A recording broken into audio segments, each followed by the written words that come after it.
Hey guys, so today what we're going to do is we're going to talk about a major push factor that is going to help with the colonization of the New World.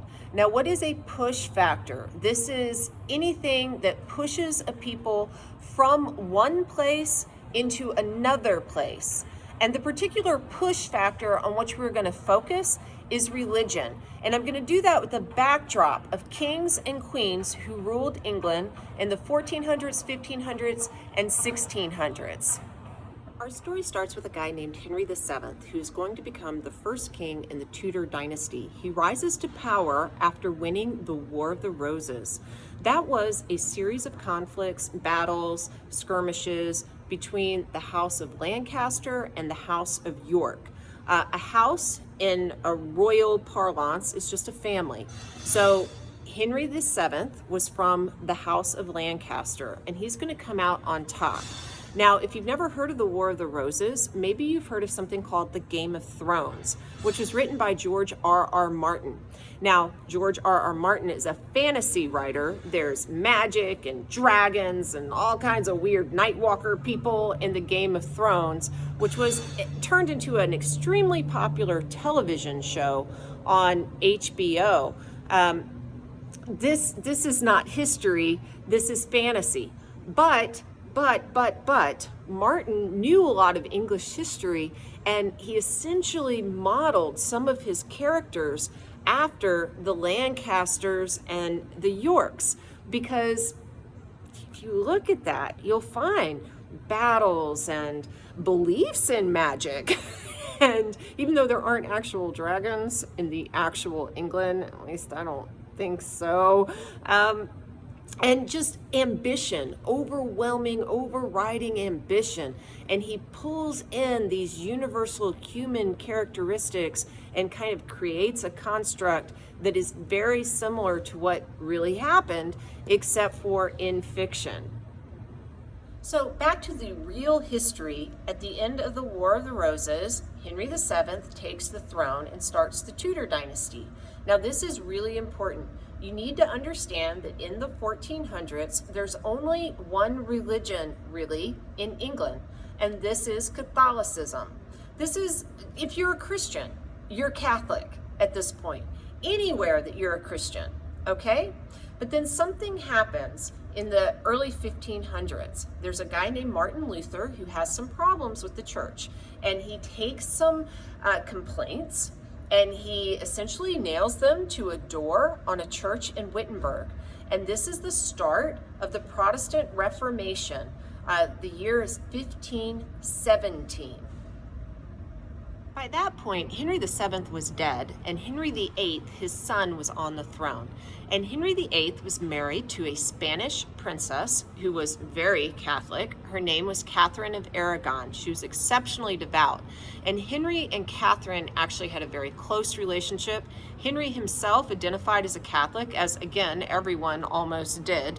And when Martin Luther starts banging the church and saying that, it's doing some bad things, Henry VIII actually earned the title Defender of the Faith because he was very good at theology, and he wrote essentially a defense of the church. But something's going to happen in his life that's going to flip him. And what is that? His wife, Catherine of Aragon, who was the daughter of Isabel and Ferdinand, so you can kind of place her in your mind, gets older, and she is unable to produce a male child.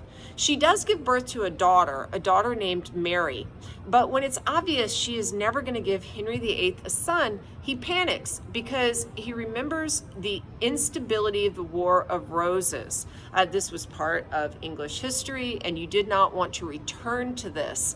And he wanted the Tudor dynasty to continue, and girls were just not considered as good, even though there was some history of powerful women within England itself before this time period. Queen Matilda comes to mind. But that being neither here nor there, Henry goes to the Pope and he says, hey man, I need to get a divorce from Catherine. So can you annul this marriage? And the Pope goes, no. And Henry's like, what?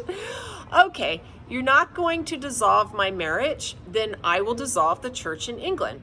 He props himself up as the head of a new church, which is a Protestant church. And this is going to be giant because England, which was a Catholic country, is now going to be a Protestant country. At that point, Henry VIII was free to marry whomever he wanted because he forces Catherine of Aragon out and he takes as his bride Anne Boleyn. Now, Anne Boleyn is a real Protestant. She's going to be the patron to many Protestants within England. She's a very smart, very savvy woman. However, what she does that is unforgivable is she gives birth to a daughter instead of a son. And this daughter's name is going to be Elizabeth I. After Anne Boleyn gives birth to a daughter, she loses favor with Henry VIII, and really she marches towards her own doom as Henry decides to get jiggy with one of her ladies in waiting. And he makes up a story that she has an affair, which is a capital offense in England at this time. And even though he had said he would always love her, even though he had switched the entire country's religion so he could marry her, he ends up beheading her.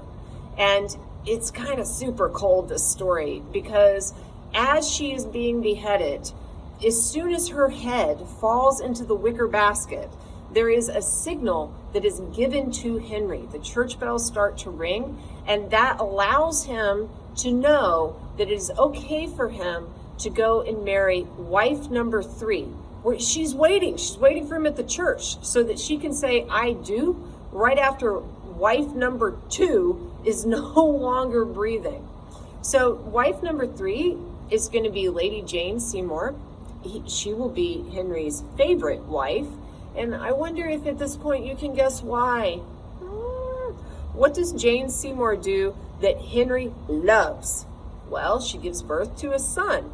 And that's great, though unfortunately for her, she dies because of complications due to childbirth. Still, she gets to be buried with Henry for all eternity because she was his favorite wife. Now, he will replace Jane Seymour with a political wife, a woman that he marries so that he can create an alliance with Protestant countries. Her name is Anne of Cleves, but when she comes from abroad to marry Henry, he looks at her and says, oh my God, you look like a horse. I can never consummate a marriage with you. And he ends up divorcing her, and she stays in England. She lives a nice, happy life. She and Henry sometimes play poker together. But, you know, it is what it is. Supposedly, she wasn't very good looking. In reality, I think she was the prettiest of his wives, or that she was one of the prettiest. Standards of beauty change, you see. Anne of Cleves was replaced with a woman that Henry becomes fascinated with, a young thing named Catherine Howard, who had actually been a cousin of Anne Boleyn's. And at this point, Henry VIII is a fairly old man for the time period, and he's very fat. They actually had to have a winch thing, which would ratchet up and put him on his horse. Poor horse, he was gigantic. And Catherine Howard, like young women everywhere, is not full of good judgment. She ends up having an actual affair, even though her cousin had been beheaded for a fake affair. And Henry finds out, and she, of course, loses her head. His last wife is also a Catherine. This is Catherine Parr. Catherine Parr is going to outlive Henry, and she's going to essentially serve as a nursemaid.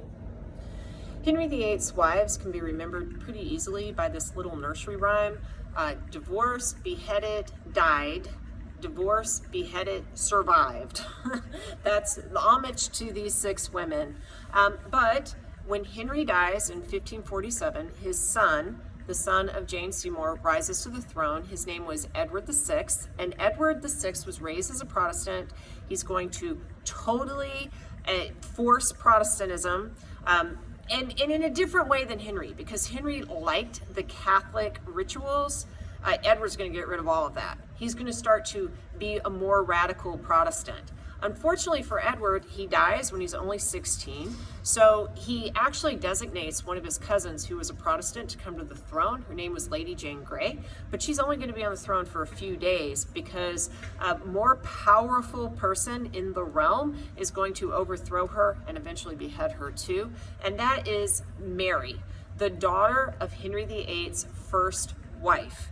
Now, Mary is the granddaughter of Isabel and Ferdinand, so she's partly Spanish, and she is very Catholic, and she is going to try to return England to its Catholic roots, but unfortunately for Mary, she goes about it in a really violent way.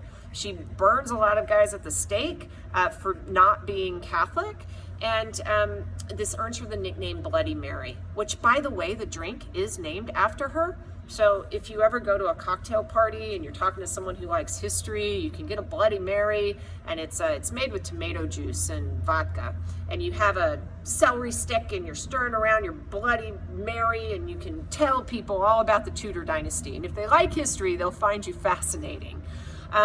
Mary dies after just a few years, so she doesn't have time to force anything to happen. She just creates a lot of resentment amongst the populace. And so when she leaves, her little sister, Elizabeth I, takes over, and Elizabeth is a Protestant. She's the daughter of Anne Boleyn. And what she does is she says, guys, I don't want to try and hunt down all the Catholics in the realm. Let's just kind of call it a truce, okay? I'm going to make sure that everyone goes to an Anglican service on Sunday because we are a Protestant nation. But if you want to have some pope and kind of on the down low, some allegiance to the pope, fine, just don't tell me about it and don't try to assassinate me. And this is something that's called the Elizabethan settlement, where you just kind of don't look into people's religions, like a don't ask, don't tell sort of thing. And this kind of calms tensions, but of course, many Catholics still hate Elizabeth. They will still try to overthrow her. She will still be attacked. She'll be attacked by Spain with the Spanish Armada. That's what that's all about. They called her the English whore. Things like that made tensions between Catholics and Protestants still very real. And when Elizabeth dies in 1603, she designates as her heir the son of her cousin that she had actually put to death, Mary Queen of Scots, who'd been Catholic, had a son named James, and James is going to be the beginning of a new dynasty called the Stuart dynasty. Now, when James I rises to the throne, he's Protestant, that was necessary, but the Catholics still they want to chuck him out. And this brings us to something called the Gunpowder Plot. Some Catholics, one of whom is Guy Fawkes, go underneath Parliament, they plant some bombs, they try to blow the place up along with the king, and to this day, they have something called Bonfire Night in England. They have fireworks. It's on the 5th of November, and they have this big celebration to recall that Guy Fawkes was captured and the king didn't die, and he will be very loyal to Protestants. What do I want you to get from this little lecture? I want you to understand that there is religious conflict at the highest levels of power in England, which of course will impact the entire country. This will create push factors, certainly for Catholics who will want to leave England at various points, but also I want you to understand that there's a strange thing that happens with the Protestants. In Catholicism, if you have some sort of dispute, there is a guy named the Pope who can solve it for you. In Protestantism, you have different people with different opinions, and there is no ultimate authority. So what happens in England is the Protestants all have different opinions, and they start to fight amongst themselves. And this is going to create tension, which will create reasons for people like the Pilgrims to leave England, to seek out religious freedom as Protestants. I will talk more about the Pilgrims. I will also talk more about some of the things that happened under later Stuarts, and all of that in the next video.